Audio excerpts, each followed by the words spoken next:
Hello everyone! మీలో ఎంతమందికి జున్ను అంటే ఇష్టమో కామెంట్ చేసేయండి. చాలామందికి జున్ను అంటే ఇష్టం ఉన్నా ఇంట్లో ఎలా ప్రిపేర్ చేసుకోవాలో తెలియక బయట దొరికే జున్నుని కొనుక్కొని తింటారు. కానీ బయట దొరికే జున్ను ఎంతవరకు ఒరిజినల్ అంటారు? ఈ వీడియో లాస్ట్ వరకు చూడండి. మీకే జున్ను చేసుకోవడం ఇంత ఈజీయా అని అనిపిస్తుంది. ఇక్కడ నేను ఫస్ట్ డే జున్ను పాలు తీసుకుంటున్నాను.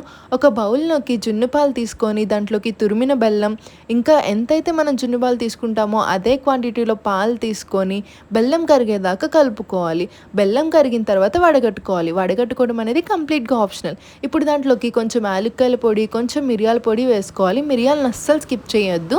ఇదంతా బాగా మిక్స్ చేసుకొని ఒక బౌల్‌లోకి వాటర్ తీసుకొని ఈ బౌల్ ప్లేస్ చేసుకొని మూత పెట్టుకొని ఉడికించుకోవాలి. ఇలా టూత్‌పిక్ క్లీన్‌గా వస్తే అంతే అండి. ఎంతో టేస్టీగా జున్ను రెడీ అయిపోయింది. ఇప్పుడు దీన్ని ఫ్రిడ్జ్‌లో పెట్టుకున్న తర్వాత డీమోల్డ్ చేసుకొని తింటే ఎంతో టేస్టీగా ఉండే జున్ను రెడీ అయిపోతుంది.